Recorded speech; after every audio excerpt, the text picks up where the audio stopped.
So I'm back at the ridge, and as you can see, the wheat has been cut.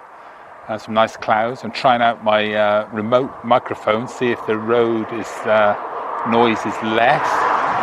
Well, the road noise won't be less, but hopefully the sound of my over voices on the video is going to be better than just the roar of traffic. We'll see how it goes in any case. So I'll take a photograph of the dappled light. I've managed to get one or two photos.